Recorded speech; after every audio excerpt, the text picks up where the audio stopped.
Listeners, there is a language moving beneath our thoughts, older than logic, quieter than fear. Intuition is not something we learn, it is something we remember. And when it awakens, life begins to respond differently. Today, we are decoding why intuition matters, not as a mystical idea, but as a lived force for that reshapes how we heal, choose, and evolve.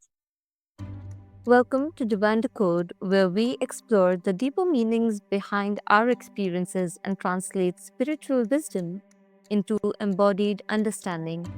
I am your host, Pragya, and today I am joined by Ajita Shah, who is a spiritual healer and teacher who has worked with energy since early childhood. With a background in psychology and decades immersed in spiritual healing, Ajita is the creator of a unique healing modality known as Omnisource, devoted to her mission of awakening humanity to its divinity in everyday life. In this episode, we are exploring the importance and impact of awakening intuition and how learning to work with energy can open us to entirely new possibilities of healing and living. And with that, I welcome you to the podcast, Ajita. It is such an honor to host you today. Thank you very much. Very happy to be here, Pragya. That is wonderful, Ajita. And I hope we make this a fruitful conversation. And I hope you enjoy that. Yeah, I hope so too. I look forward to it. That's great. Okay, then, not to, directly dive into something, let's set a context, okay? Let's let this be a warm up, okay? So, Ajita, I'd love to begin at the heart of your journey. When did intuition first reveal itself to you, not just, as an inner sense, but as a responsibility that you were meant to live and share? And what was that? How was that realization? Can you share that with us? That's hard to pinpoint, I think, because intuition is the biggest aspect of me. Um, I take all of my decisions from intuition. I function from intuition, but what was the first time? I guess it was when I was 4 years old, and I had a very unique experience at the time. And I think with most kids that age would have been very afraid, but I think my internal being was telling me that I was safe and that the experience I was having and the interaction I was having was not going to harm me in any way. And I kind of followed that. So I think that is my earliest memory, if I was to really pinpoint it. Absolutely beautiful. I'm sure there are so many instances that, we don't even realize at times, and those start or those lit the fire of, us understanding things a different way or in a better way, right? And now I want to know that many people they associate intuition with something vague or unreliable or reserved for a gifted few, right? That okay, it might be your luck that your intuition is always right. But then what do you feel is most misunderstood about intuition and its role in everyday life? Because there are so many misconceptions around it. So let's hear it from you. Absolutely. So, intuition is an innate part of who we are. When we are born, we all have it. We all have very strong intuition. So, it's not that one person has more, one person has less. Um, it may seem so, but when we are born, we have it equally. Then there are aspects of our life, our families, and there are different reasons why we start to shut down that intuition. Mostly because in a family, when you're young, people don't listen to children. They, you might be wanting to heard about something. You might be having a feeling. You might be seeing something. And the parents negate all of that. And then in time, what happens is we begin to shut down that part of us and it becomes kind of dormant. I mean, how often have you heard or felt yourself that, some people call it the little birdie, or you have a feeling, you have a sensation in your stomach and you don't listen to it. And then you say, oh my God, I knew it. I should have listened. I should have done that, but I didn't, because we lose trust in that aspect of us and we start using our intellect more than ever. And so the intuition just becomes dormant. And the people who seem lucky, the people who seem to have high intuition, are the ones that play with it, that lean on it, that make sure that it is a part of you every day, and that it serves you well. Oh my God, that is very beautiful. Thank you for sharing that. And that is also true. I believe that the listeners also resonate with that. And what I hear is that intuition, it isn't mystical fluff, right? It is intelligence, as you say, that all of us are born with it. And a form of knowing that becomes clearer the more we honor it is what intuition is, rather than, okay, you're lucky that you got that right. So thank you for that, Yogesh. Very welcome. Yeah, it is. It is not fluff. It definitely is not. And let's stay with that for a moment. I want to know, why do you feel that intuition becomes dormant or ignored for so many people?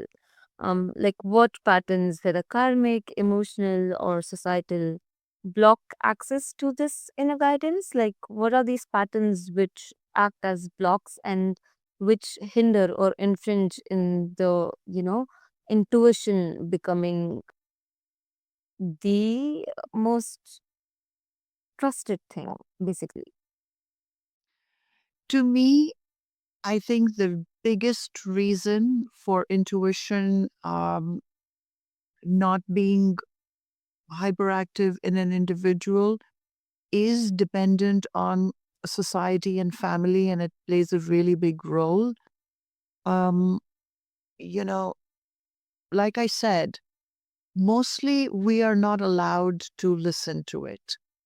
Often it goes against what your families expect from you. Especially as kids, you're told what to do. You're never really asked. So you never tap into, what do I really want? And when you express yourself, you are told to stop. You are told to do something different. And the funny thing is, well, the sad thing is that free thinkers, they upset the status quo. They go against the beliefs of a family, and that is scary. That's not welcome. And so you begin to shut down. And, you know, maybe you wanted to learn dance, but your parents put you in sports. Then intuitively, you talked about karma.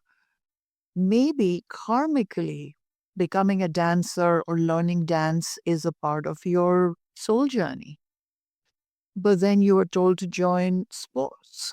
And then, and this happens over time. And then you stop listening to that part that's guiding you in a certain direction. So many times family members expect uh, one to follow the legacy of the family, or the parents. Parents are doctors, the kids got to become a doctor. And, outliers and unique thinkers and heroes like myself are threatening and they're often rejected. So we want to be a part of society. We want to be a part of what seems normal. And so then we shut down the aspect of us that talks to us, that guides us, um, in various directions in life.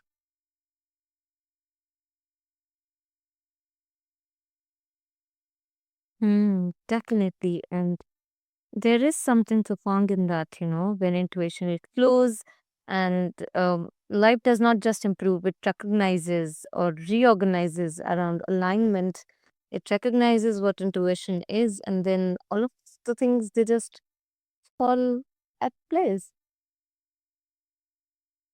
Another factor is trust, Hmm. right? So all of the things that I just mentioned, we shut down and then we don't trust. Now, trusting is a big part of developing that intuition because it is telling you to do something or telling you to go somewhere. And you have to be strong enough, trusting enough, believe in that intuitive voice of yours to say, okay, I'm going to follow this. And that trust, again, you know, gets uh, sort of, you don't trust because nobody trusts your decisions, right? When you start to practice, you tell somebody, oh, I feel that I should do this, or this is, the direction I think I want to go. And people will just say, no, no, no, no, you can't listen. Have you done the logic test? Have you done your due diligence? Have you looked at the pros and cons? And then we start to intellectualize all of our decision making, and overthinking and having fear and worry uh, just kills intuition. It totally does, and I'm so sure that it might happen, and it definitely happens with a lot of listeners as well. And I hope listeners you're taking note, because trust anyways is the most important thing in any relationship, whether it's like with yourself, the relationship between even your thoughts, or even uh, you and your trust around um, everything that you have and everything that is around you. So that is a very important point. Thank you for raising that, and thank you for that framework. And for someone who is listening who feels disconnected from their intuition, but deeply curious, what is a gentle first step towards awakening it without, forcing it or striving? So, what would you suggest for them? So there are multiple things we can do. So first, I just invite everybody to listen to that voice that speaks to you. You know, um, and it's small things. I mean, the intuition is talking to us all the time with everything. What should you eat? Where should you go? Should you fly? Should you take a train? Should you take this job? Should you, partner with this person in a relationship? Constantly talking to us. Now, we don't listen because also we're tremendously busy. We're, we're on our phones and we're, reading something and we're working and we're running here, there, and everywhere. Silence, sit down and listen to what that inner voice says. Start making some notes. Then, when you listen to that voice, do you get a good result, or was that not the best decision? You start marking those things because your intuition will never, ever, ever misguide you. So if you took a wrong decision, then either you did not listen to your intuition, but it was your mind actually speaking to you. And these are very fine, extremely delicate processes that you have to spend some time in being with yourself, in sensing into yourself, in understanding what this voice is and how does it speak. And, sometimes I'll tell you, years ago, um, my intuition would speak to me in if I would have a question, and I would ask that question in my mind multiple times, and suddenly I would open a book, I'd be reading something, and boom, the answer was there. Today we have memes and things like that, which makes it so much easier. Somebody will phone you and say something to you that will be exactly what you want to hear. But you have to be discerning. It's not so black and white and so cut and dry initially. Another thing, I will invite you to play a game. Let's say you can't find your phone. Instead of tossing your whole room, stop and say, try to feel into the energy of the phone, because intuition is energy and everything is energy. Feel into it. Try and figure out where could it be. And then over time, it will be loud enough that you will be able to walk directly to where your wallet is, your keys are, your phone is, or whatever it is that you're looking for. And these are good places to start. I have one more exercise which I could tell you now or later. It's up to you. Please continue to tell it that listeners they are benefited with it, and yeah, please go ahead. Okay, so one very interesting thing and very big thing is we feel our emotions and we feel our intuition in our body. So put both your hands, your right hand on your heart space, put your left hand on top, and just get a little still, especially when you want to make a decision or, you know. Now, see what messages are coming up. Then, if you have to decide about something, you have to make a decision. You don't know whether to say yes or no. Think about the situation in terms of the affirmative and see how you feel that your young people, like your listeners might be young. Let's say, uh, should I break up with this person or should I go out with this person, whatever the situation might be. So ask the question, should I go out with this person? Now you're asking because you have some kind of doubt and some misgiving. Otherwise, you would, something is telling you perhaps you should not. So ask the question, and in your heart space, you will get a sensation, either a loosening or a tightening feeling.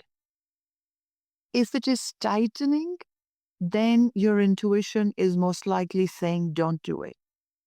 And if there's an expansion, a feeling of freeness, then your intuition is saying, go for it. This is invaluable if you can develop this. Just being able to read the sensation in your heart space. Then, no matter what, very quickly it becomes a relationship and a very discerning factor. Should I not?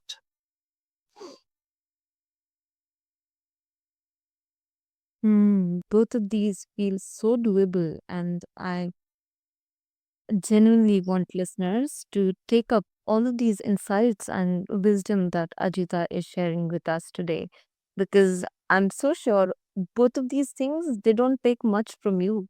They're literally just simple exercises that you can even do while you're literally just very busy. You're in the midst of, a busy street or even in a traffic jam. But then these are to make you believe that there are things that are in your control and in your hand as well. and you can always work for it. And for anyone listening right now, what if the guidance you're seeking is not outside you, but waiting patiently for your permission to lead? Please introspect on this question and just, think about all of the things that Ajita has shared with us today. And I'm sure you might get so many questions in between. And for that, I'll ask Ajita for, how to reach out to her. So, Ajita, for listeners who feel called to explore your work, your healing circles, or your teachings, where can they connect with you and learn more about your work and about you? I think my website has some good information specifically about my work, and if anybody wants to get in touch, they could send me, reach out to me through my website, which is ajitashah.com. You could reach out to me on my Instagram, which is Ajita Shah Official. I'm not huge on social media. But feel free to DM me. I run every Tuesday a free Becoming Unlimited circle. It is 7 p.m. North America time, Eastern Standard Time, but it is open to everybody. I talk about all things personal development, spiritual, and growth related.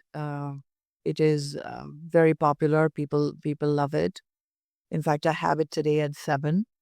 So the form to join is on my website. It's called Becoming Unlimited. And otherwise, just reach out, ask me a question. Every journey is unique. Every individual, there's no one size fits all really situation. So I'd be happy to give you some guidance and some direction. That is beautiful. Thank you for joining us on Divine Decode. And may this conversation remind you that intuition is not distant or elusive, listeners. It's intimate, ever present, and quietly guiding you home. Until next time, listen deeply and allow your inner knowing to unfold.